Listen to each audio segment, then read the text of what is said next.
안녕하세요. 오늘도 사연살롱을 찾아주셔서 감사합니다. 얼마 전 고향으로 돌아온 30대 여성이에요. 말은 제주로, 사람은 서울로 보내라는 말이 있죠. 저 역시 고등학교를 졸업하고 서울로 올라갔어요. 서울에 있는 대학에 합격을 했거든요. 20년 가까이 나고 자란 고향을 떠나는데도 그때는 하나도 서운하지 않았어요. 오히려 서울 생활이 기대돼서 잔뜩 들떠 있었죠. 그렇게 시작된 저의 서울 생활은 대학 생활을 포함해 장장 13년 동안 이어졌어요. 그리고 얼마 전 이혼을 한 후에야 다시 내 고향 부산으로 내려오게 되었죠. 어릴 땐 그렇게 지긋지긋하고 하루라도 빨리 벗어나고 싶었던 부산이 막상 힘든 순간이 되고 보니까 그렇게 그리울 수가 없었거든요. 짠내 나는 바다도 그립고 억센 부산 사투리도 그립고 무엇보다 뜨끈한 물떡이 그렇게 그리울 수가 없었어요.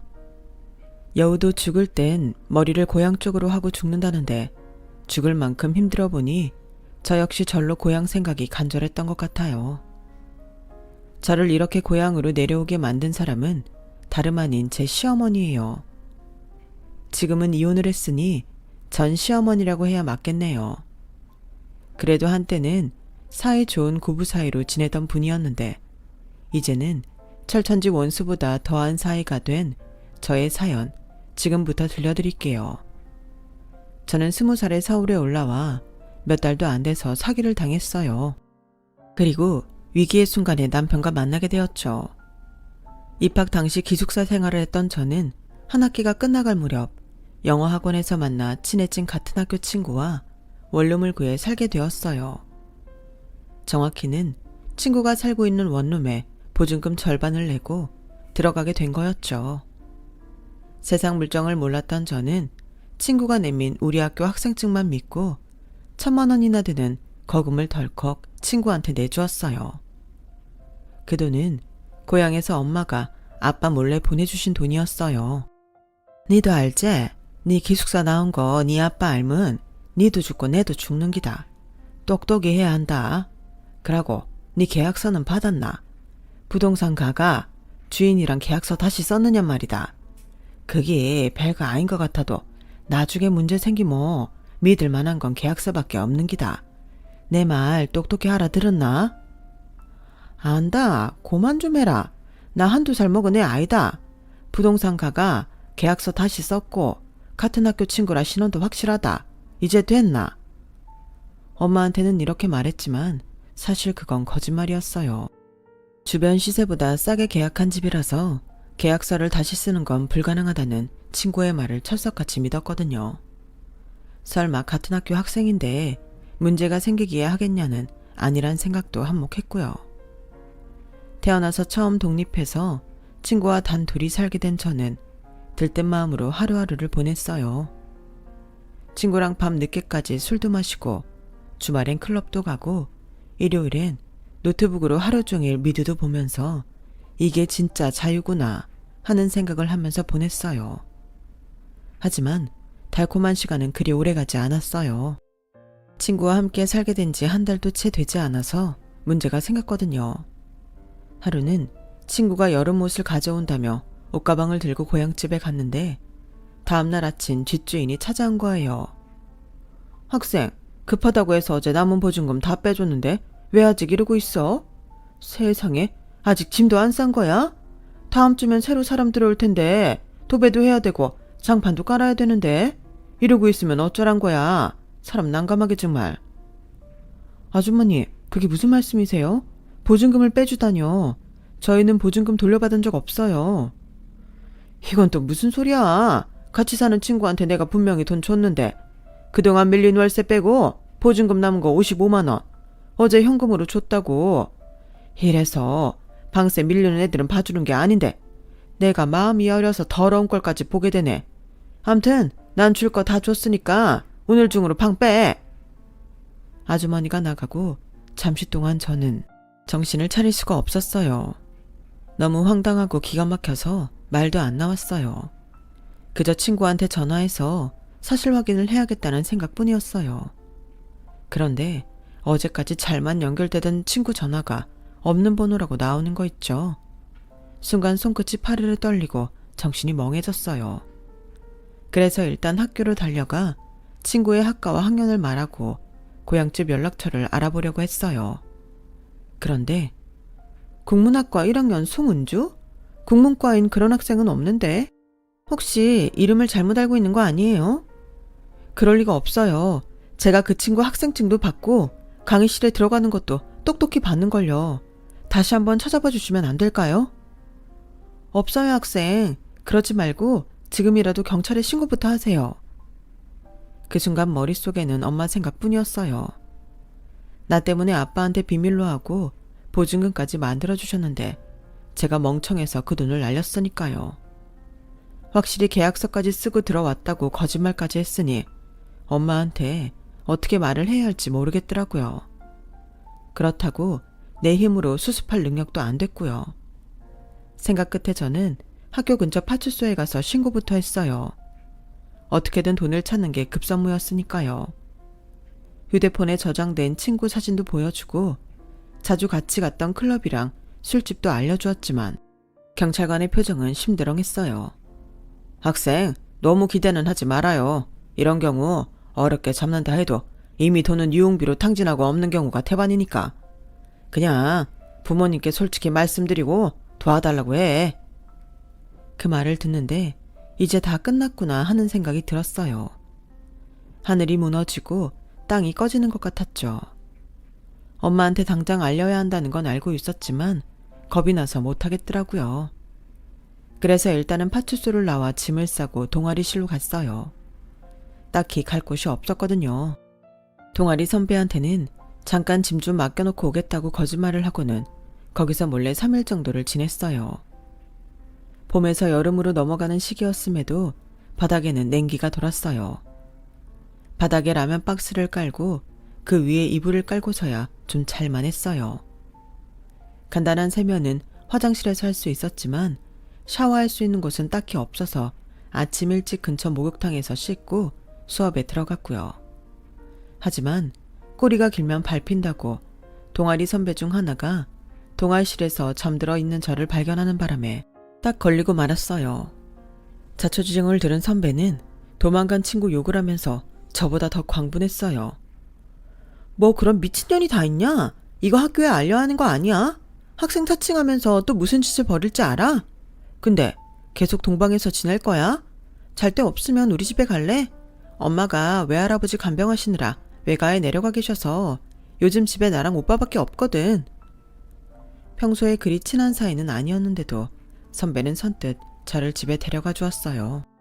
그리고 그곳에서 미래의 내 남편을 만나게 되었어요. 바로 선배의 오빠였죠.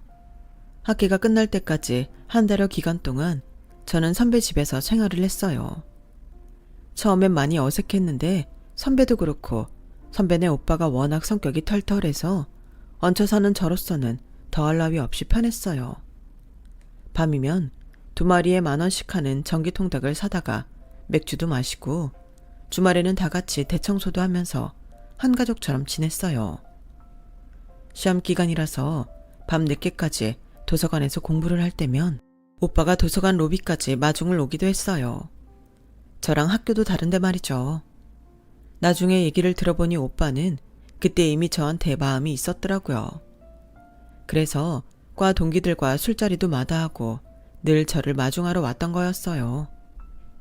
학기가 끝나고 선배 집을 나와 고향으로 내려간 저는 엄마한테 사기당한 얘기를 했어요.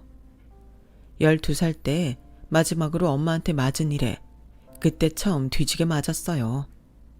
엄마가 화가 났던 건 제가 사기를 당했기 때문만은 아니었어요. 그보다는 남의 집에 한 달이나 얹혀 있었다는 게 더 큰 이유였죠.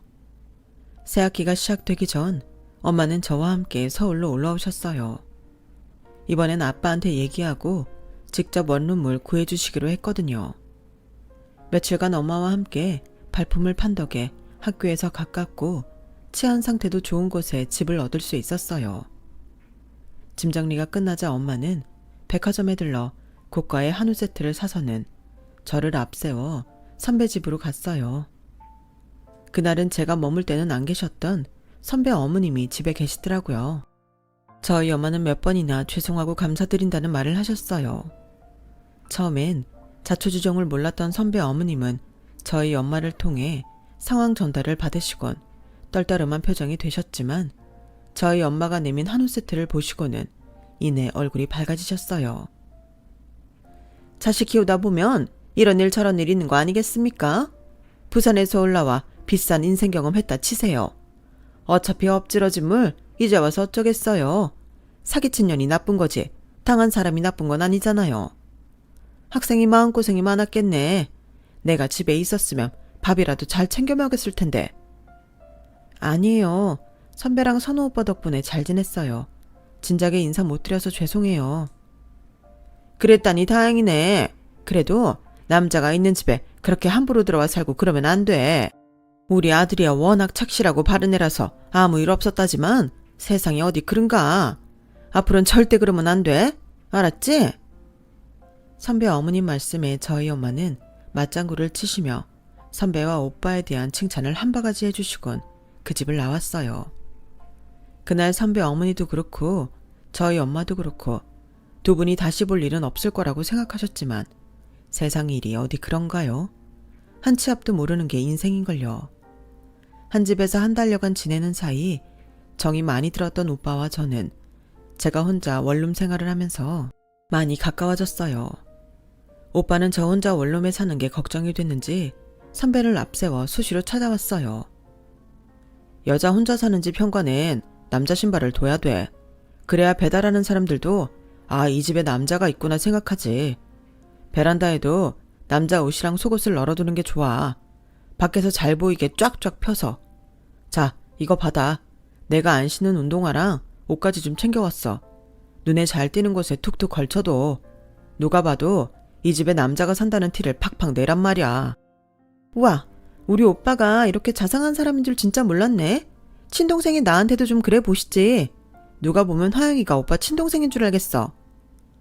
야, 넌 등치가 산만한데 남자들이 덮치려고 하겠냐? 맞아 죽지 않으면 다행이지.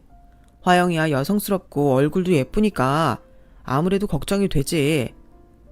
화영아, 들었냐? 우리 오빠가 하는 말. 오빠, 그렇게 걱정되면 차라리 화영이네 집에 출근 도장 찍어. 이딴 신발짝이 무슨 소용이냐? 남자가 매일 드나들면 그게 더 확실하지. 안 그러니 화영아? 선배는 장난처럼 던진 말이었는데 그 말에 오빠 표정이 살짝 변했어요. 그리고는 선배 말대로 매일 저희 집에 찾아오게 되었죠. 제가 동기들과 술자리를 가질 때면 오빠가 술집으로 찾아와 집까지 저를 데려다 주었고 주말에는 떡볶이며 순대 같은 주전부리를 사들고 친구 집 드나들듯 제 원룸으로 찾아왔어요. 누가 봐도 이 집에 사는 사람처럼 말이죠. 아무리 제가 걱정이 돼서 그런다지만 누가 봐도 오해할 만한 행동이었어요. 오빠도 엄연히 남잔데 여자 혼자 사는 집에 매일같이 드나드는 거니까요. 그런데 이상하게도 오빠가 저희 집에 찾아오는 걸 말리기 싫더라고요.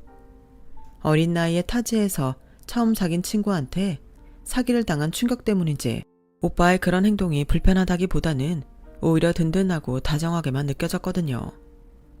의지할 사람이 없는 곳에서 내가 유일하게 의지할 수 있는 사람이었으니까요. 물론 오빠에 대한 사심도 어느 정도 작용했을 테지만요. 어느 순간부터는 오빠가 찾아오지 않으면 불안하고 일이 손에 잡히지 않을 정도였어요. 그래서 오빠가 사귀자는 말을 꺼내기도 전에 제가 먼저 사귀자고 말해버렸어요. 이 사람을 꼭 잡고 싶었거든요. 저보다 5살이나 많았던 오빠는 그런 제게 전보다 더 책임감을 느꼈는지 양가 부모님께 먼저 말씀을 드리고 사귀자고 하더군요. 난 화영이 너랑 가볍게 사귈 생각은 없어. 그러니까 양가 부모님들께 말씀드리고 떳떳하게 만나자. 결혼을 하자는 것도 아니고 그저 사귀자는 것뿐인데 오빠는 나이 차이 때문인지 무척이나 조심스러워했어요. 그래서 주말에 오빠와 함께 부산으로 갔어요. 이제 겨우 20살인 딸이 집에 남자를 데려오자 저희 부모님은 오히려 더 놀라시더라고요. 명목상으로는 교제를 허락받기 위함이라고 했지만 분위기는 마치 결혼을 허락받으러 온 것 같았으니까요. 그래도 오빠의 그런 모습이 마음에 들었는지 아빠는 별 말 없이 오빠랑 술잔을 기울이셨어요. 엄마는 씨암탉이라도 잡을 기세로 이것저것 음식을 내오셨고요. 저희 집에서 교제 허락을 받은 우리는 며칠 뒤 오빠네 집으로 갔어요. 어머님께 교제 허락을 받으려요. 사실 그때까지만 해도 단순히 교제 사실을 알리는 차원이라고 쉽게 생각했었는데 막상 어머님의 반응을 보니 괜히 주눅이 들더라고요. 뭐? 니들 둘이 사귀겠다고? 다 원참, 솔직히 말해라. 처음부터 이러려고 쟤를 집에 들였던 거지? 나 없는 사이에 집에까지 데려와 살아놓곤 지금에 와서 쇼하는 거 아니냐고. 엄마, 그런 거 아니에요. 그때까지만 해도 우리 서로 모르는 사이였어요. 그건 선주한테 물어보시면 알 거예요. 니들이 감쪽같이 속였는지 누가 아니? 세상에, 내가 진작 알아봤어야 했는데 이제 겨우 가슴을 먹은 애가 남자 있는 집에 들어와 한 달이나 살고 갔는데 그걸 순수하게 받아들인 것 자체가 잘못이지. 이미 갈 때까지 갔을 텐데 이제 와서 헤어락이 무슨 소용이야. 사귀든 말든 니들 멋대로 해. 엄마, 무슨 말이 그래. 갈 때까지 가다니. 우리 하늘에 맹세코 그런 짓 한 적 없어. 그 말을 어떻게 믿어? 얌전한 고양이가 부뚜막에 먼저 올라간다고? 쟤처럼 얌전하게 생긴 애들이 꼭 사고치고 사생활이 난잡하더라. 혹시 아니? 넌 의도하지 않았는지 몰라도 쟤는 일찍부터 이러려고 우리 집에 들어왔던 건지. 뭐 니들이 결혼을 하겠다는 것도 아니고 교제만 하겠다는 거니까 내가 말리지는 않겠다만 나중에라도 발목 잡히지 않게 서로 간에 조심들 해. 결국 어머님의 허락을 받기는 했지만 기분은 정말 더러웠어요. 당시 어머님 앞에서는 너무 떨리고 주눅이 들어서 거기까지 생각을 못했는데 집에 돌아와 생각해보니 마치 제가 엄청 천박하고 해픈 여자 취급을 받은 것 같더라고요. 이런 오해까지 받으면서 내가 연애를 해야 하나 싶기도 했어요. 하지만 그때는 너무도 어려서 그랬는지 오빠만 옆에 있다면 그 외에 다른 건 다 이해하고 넘길 수 있을 것 같더라고요. 다행히 오빠는 저랑 사귀는 동안 누구보다 제게 충실한 남자친구가 되어주었어요. 사귀기 시작한 이듬해 졸업과 동시에 취업을 한 오빠는 바쁜 직장 생활 중에도 여전히 예전처럼 저를 챙겨주었어요. 시험 기간 때 도서관에서 공부를 하고 있으면 피곤할 텐데도 꼬박꼬박 데리러 와주었고 수시로 저희 집에 드나들며 제 주위를 살펴주었어요. 오빠의 이런 헌신적인 배려 때문에 어머님은 더욱 저를 못마땅해 하셨지만요. 20살에 시작된 제 연애는 27이 되어서 결혼으로 종지부를 찍었어요. 7년간 연애를 하면서도 오빠는 처음 만났던 그때처럼 여전히 저를 아끼고 살뜰히 돌봐주었어요. 그런 한결같은 모습에 저 역시 오빠 외에 다른 남자와 결혼한다는 건 생각조차 하지 않았죠. 결혼을 약속한 이후 가장 걱정이 되는 건 시어머니였어요. 평소 저를 탐탁치 않게 생각하는 분이라서 분명 이번에도 딴지를 걸 것만 같았거든요. 그런데 이런 제 예상과는 달리 결혼 이야기엔 오히려 흔쾌히 허락을 하시지 뭐예요. 오빠도 저도 내심 불안해했던 터라 어머님의 행동에 오히려 저희가 얼떨떨하게 되었죠. 오빠, 어머님 정말 괜찮으신 걸까? 평소 같으면 오래전 얘기까지 꺼내시면서 반대를 하셨을 텐데 왜 이렇게 쉽게 승낙을 해주시는 거지? 오히려 난 이게 더 불안해. 뭘 그렇게 걱정이야. 그냥 좋은 쪽으로 생각하자. 엄마도 화영이 네가 며느리감으로 마음에 드셨던 걸 거야. 그동안 널 봐온 세월이 있는데 널 모르시겠니? 그러니까 걱정하지 마. 오빠 말대로라면 좋았겠지만 그래도 의구심이 드는 건 어쩔 수 없었어요. 결혼 얘기가 오가고 드디어 상견례 날이 되었어요. 상견례는 저희 부모님이 서울로 올라오시겠다고 해서 서울에 있는 한정식집에 자리를 잡았어요. 먼 곳에서 오시느라 고생이 많으셨다. 아니다. 이참에 서울 구경도 하는 거 아니겠냐 등등 인사치레에 가까운 말들이 오갔고 드디어 본론으로 들어갔어요. 먼저 식을 어디서 올릴지가 화두가 되었죠. 부산에서 사업을 하시는 저희 아빠는 결혼식을 부산에서 올리기를 바라셨어요. 아무래도 우리 측 하객이 월등히 많다 보니까 상대적으로 수가 적은 시댁 측이 부산으로 내려와 주길 바라신 거죠. 하지만 그 말을 듣자마자 시어머니가 눈을 부릅뜨며 반대를 하셨어요. 아니, 이게 무슨 경우입니까? 아들이고 며느리고 다들 서울에 있는 애들인데 부산에서 식을 치르자니요. 하객이 사돈댁 지인들만 있답니까? 우리 쪽 하객들은요? 그뿐인가요? 쟤들 회사 사람들은 어쩔 겁니까? 직장 동료 결혼식을 부산에서 한다고 하면 누가 오겠습니까? 말이 되는 소리를 해야죠. 도대체 이게 누굴 위한 결혼입니까? 사도 말씀이 100번 옳습니다. 그래도 이쪽 가격이 너무 많다 보니까네. 이럴 거 부산에서 하는 게 낫지 않을까 고막 그리 생각했습니다. 그렇게만 해주신다 뭐 차표는 우리 쪽에서 준비하고 부산에서 숙박을 원하신다 카모 부산의 관광까지 싹 다 책임지겠습니다. 그래도 안 되겠습니까? 아니 뭘 그렇게까지 하십니까? 축의금이 얼마나 들어온다고 숙박비에 관광비용까지 대시다뇨. 그럴 돈이 있으면 애들 직구하는 데나 보태주세요. 요즘 서울 집값이 말도 못하게 비쌉니다. 사돈댁처럼 자식이 하나만 있는 것도 아니고 솔직히 부담이 이만저만이 아니거든요. 아들 가진 부모가 무슨 죄입니까? 결혼식 장소를 정하다 말고 어머님은 신혼집 얘기를 꺼내셨고 결국 그날 아빠는 결혼식 장소도 뺏기고 신혼집 보증금까지 떠안게 되셨어요. 상견례가 끝난 뒤 집으로 돌아가는 내내 아빠 표정을 밝지 않았어요. 아빠, 뭐 하려고 신혼집까지 아빠가 해준다고 했나? 그냥 우리 돈으로 알아서 해볼라니까 아빠는 신경 쓰지 마라. 아니다. 자식 새끼 살 집인데 시댁에서 하나 내가 하나 매한가지다. 너희들은 신경 쓰지 말고 그저 잘 살면 그만이다. 화영은이 단단히 들으라. 결혼은 애들 장난이 아니다. 한번 하모 끝까지 가는 기다. 알았제? 아빠는 소득도 없고 오히려 손해만 나는 혼사였음에도 오히려 제가 걱정을 할까봐 제 눈치를 보시는 것 같았어요. 그렇게 결혼식은 서울에서 하게 되었어요. 아빠는 여러 대의 리무진 버스에 하객을 싣고 서울까지 달려오셨어요. 엄마 말에 따르면 KTX를 타고 오려고 했지만 하객 수만큼 표를 구할 수가 없어서 할 수 없이 리무진 버스로 오게 됐다고 하더군요. 끊임없이 버스에서 내리는 하객들을 본 시어머니는 꽤나 놀라는 눈치였어요. 그것도 그럴 게 신랑 측 하객은 기껏해야 30-40명 남짓이었거든요. 그중 절반 이상은 남편의 친구들이었으니 어머님 손님은 10명 정도였겠네요. 그렇다 보니 신랑 측 하객석은 휑하니 비어있더라고요. 그걸 본 아빠가 저희 쪽 하객들로 신랑 측 하객석의 빈자리를 채워주셨어요. 엄마야, 없어도 이리 하객이 없노. 설사 하자고 노래를 불러서 았길래 객석은 채울 줄 알았더니 이게 뭐고? 애들 장난하는 것도 아니고. 엄마, 그 얘기 이제 그만해. 이미 엎질러진 물이야. 안다. 내도 아는데 속에서 불이 나서 안 그러나? 엄마는 이게 다 시어머니 욕심 때문이라며 혀를 차셨어요. 말은 안 했지만 솔직히 저도 엄마랑 같은 심정이었어요. 왜냐고요? 그건 바로 결혼식 전에 시어머니가 했던 말 때문이었죠.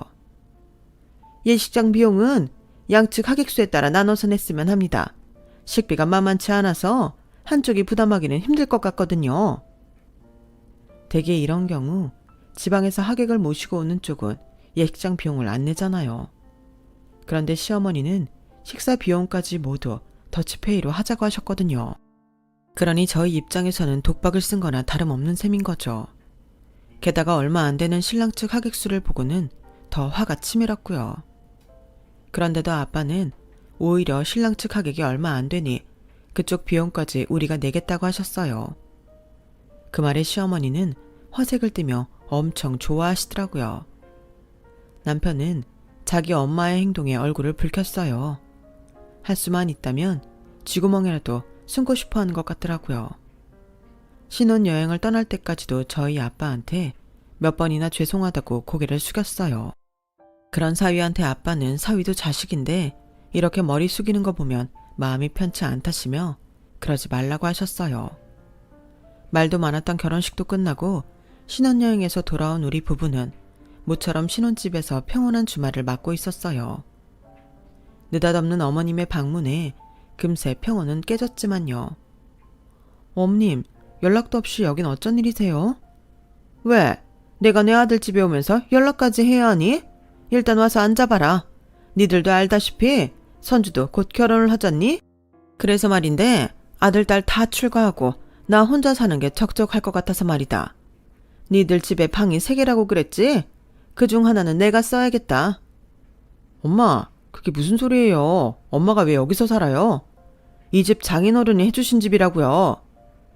얘도 참, 누가 그걸 몰라? 대신 나 죽을 때 내 집은 니들 주면 되잖아. 이 넓은 집에 니들 둘만 사는 것도 사치라는 거 모르니? 남는 방에 들어와 살겠다는데 뭘 그렇게 난리야. 암튼 선주 결혼식 치르는 대로 짐 옮겨올 테니까 그렇게들 알거라. 솔직히 니들도 나랑 살면 좋지 뭘 그래?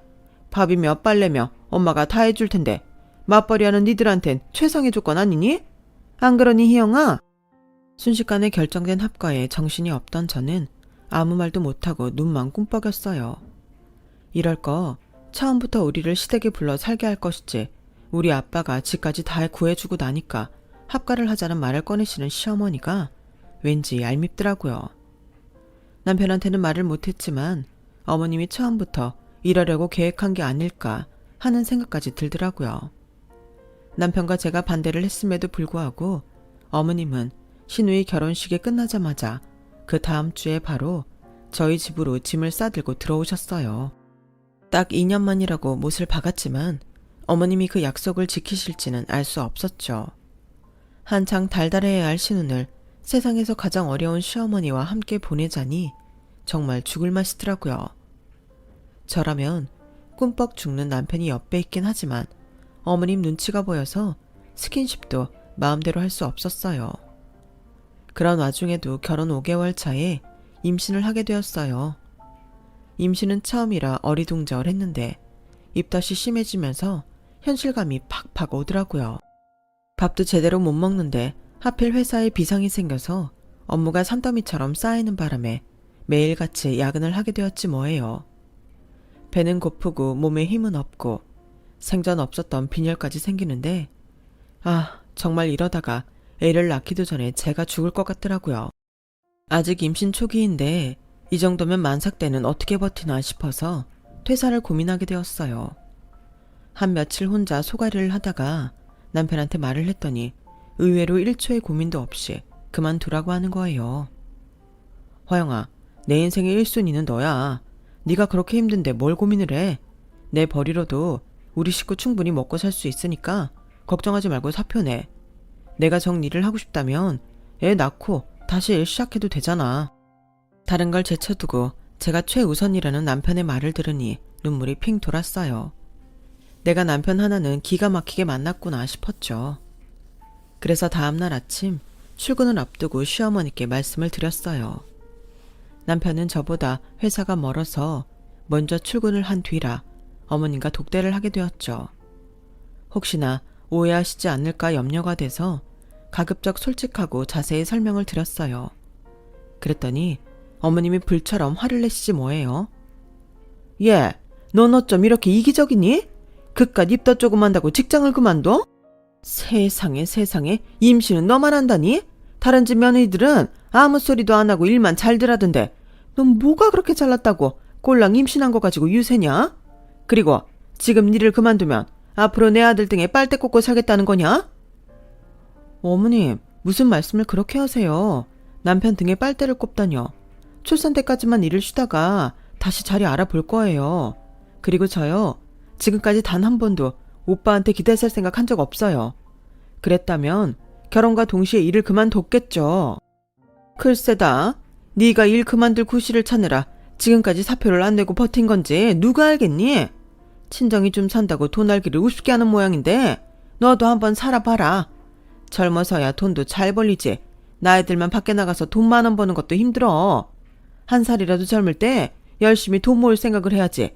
임신 좀 했다고 일부러 쉴 생각을 하다니 너도 참 한심하다. 니네 친정에서는 널 그렇게 오냐오냐 키웠는지 모르겠지만 네가 내 아이랑 사는 이상 난 너 그렇게 사는 걸 못 본다. 애 낳으면 애는 내가 키워줄 테니 그때까지 나 죽었소 하고 꾹 참고 버텨. 너 또 산우한테 내가 일 못 그만두겠다는 소리만 해봐. 그때 나도 가만히 안 있는다. 어머님은 제 입막음까지 하시고는 제 등을 떠밀어 회사로 보냈어요. 지금이라면 어머님 뜨시고 나발이고 가네 내 살 길부터 찾았겠지만 그때만 해도 신혼 때라서 어머님 눈치를 많이 보고 살았거든요. 어머님이 반대하는 퇴사를 강행할 용기가 없었어요. 그래서 남편한테 입덧이 전보다 나아져서 일을 계속할 수 있을 것 같다고 거짓말을 했어요.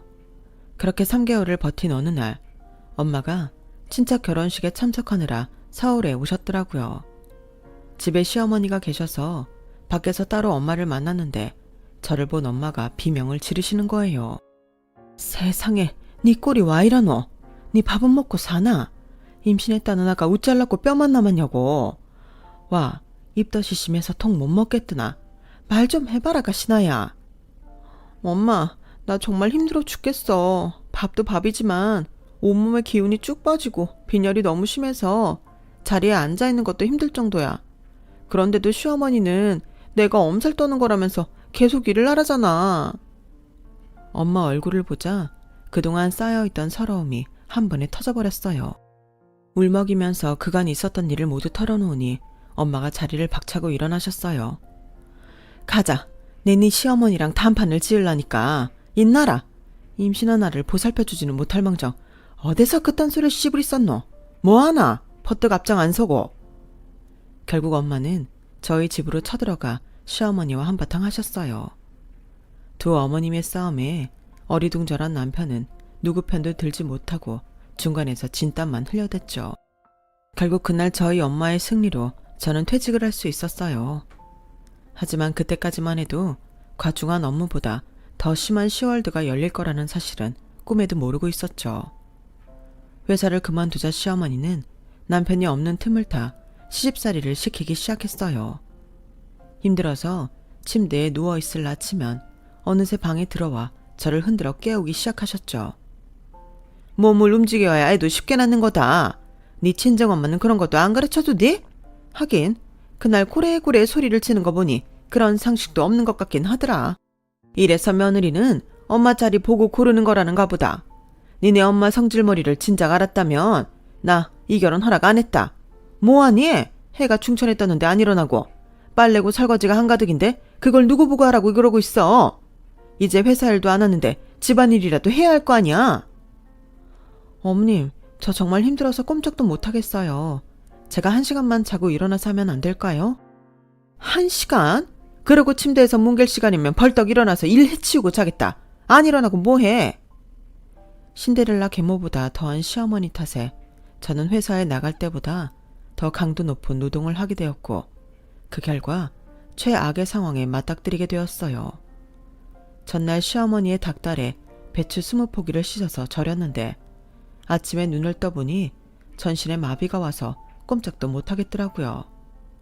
그런데도 시어머니는 남편이 출근을 하자마자 저희 방으로 들어오셔서는 김치 안 담그냐고 소리를 치시며 저를 깨우시더라고요. 어머님, 저 몸이 이상해요. 손가락 하나 까딱 못하겠어요. 근데 그보다는 배가 자꾸 뒤틀리고 엉덩이가 뜨거워요. 얘는 또 뭐라는 거야? 하다 이젠 일하기 싫어서 별핑계를 다 대는구나. 당장 안 일어나. 어머님은 제가 덮고 있던 이불을 확 젖히시며 제 팔을 끌어당기셨어요. 그런데 그 순간 어머님의 얼굴이 하얗게 질리더라고요. 너? 어머님의 시선을 따라 제가 누워있던 자리를 봤더니 글쎄 새빨간 피가 하얀 시트를 축축하게 적시고 있지 뭐예요. 그걸 본 순간 저는 기겁을 하고는 그만 기절을 해버렸어요. 눈을 떠보니 병실이더라고요. 남편은 제 손을 잡고 울먹이고 있었어요. 시어머니는 그런 아들 눈치를 보며 병실을 빠져나가셨고요. 오빠, 어떻게 된 거야? 나 아까 피를 많이 흘렸던 것 같은데 혹시 잘못된 건 아니겠지? 제 말에 남편은 눈물이 그렁한 눈으로 저를 보다가 저를 덥석 끌어안았어요. 화영아, 난 너만 무사하면 돼. 그러니까 다른 건 생각하지 말자. 그게 무슨 소리야? 설마 우리 아기 잘못된 거야? 그런 거야? 남편은 말없이 고개를 끄덕이며 아이는 다시 가지면 된다는 말을 했어요. 순간 가슴속 깊은 곳에서부터 뜨거운 무언가가 끓어오르는 것 같았어요. 세상 빛도 보지 못하고 떠나보낸 아이에 대한 그리움보다는 상황을 이렇게 만든 시어머니에 대한 미움과 분노 때문이었죠. 악을 쓰며 발광을 하는 저를 남편은 꼭 끌어안은 채 미안하다는 말을 이어갔어요. 다음 날까지도 시어머니는 병실에 찾아오지 않았어요. 내 얼굴을 볼 염치가 없어서 그런가 보다 생각했죠. 친정엄마가 서울로 올라오셔서 제 곁을 지켜주셨고 남편은 하루 월차를 내고 제 곁을 지키다가 이튿날부터는 출퇴근 시간에 병원으로 찾아왔어요. 입원 후 3일이 지난 날 저는 퇴원을 하게 되었어요. 엄마랑 남편과 함께 집으로 돌아갔는데 시어머니가 평소와 달리 환한 얼굴로 저를 맞아주시더라고요. 그 모습이 정말 가증스러워서 저는 눈길도 안 주고 고개를 돌려버렸어요. 그런데 집 안에 들어가 보니 저희 친정 아빠가 거실 소파에 앉아 계시지 뭐예요. 저 어릴 때부터 출장 가실 때마다 들고 다니시던 007 가방까지 들고 말이죠. 시어머니는 나쁜 짓 하다 들킨 사람처럼 허둥대시며 저희 아빠한테 하던 얘기는 나중에 마저 하자고 그러시더라고요. 그랬더니 아빠가 그럴 필요 없다면서 다들 이리 와서 앉아보라고 하셨죠. 아들도 다 있는 데서 얘기를 끝내야 맞지 않겠습니까? 사돈 말씀을 정리해보자면 제 딸아이가 행실이 별나서 이 사단이 났다 이거 아닙니까? 맞지? 손주 잃은 위자료로 1억 달라고 하셨는데 내 입장에선 말이 안 된다고 생각합니다. 아들 잃은 건 내 딸이랑 내 사위 아닙니까? 근데 와 사돈이 내한테서 1억을 받아 묻겠다고 하는지 도저히 이해가 안 됩니다. 손주 잃은 건 나도 마찬가지인데 와 사돈만 위자료를 받아야 하나? 이것은 잘못된 기다. 고마 이리 생각합니다. 화영아, 니는 아빠가 어쨌으면 좋겠나? 말해봐라. 아빠, 나는 위자료를 받는다면 내가 받아야 한다고 생각해. 우리 아기를 하늘나라로 보내고 날 이렇게 만든 건 시어머니니까. 시어머니가 위자료를 내는 게 맞다고 봐.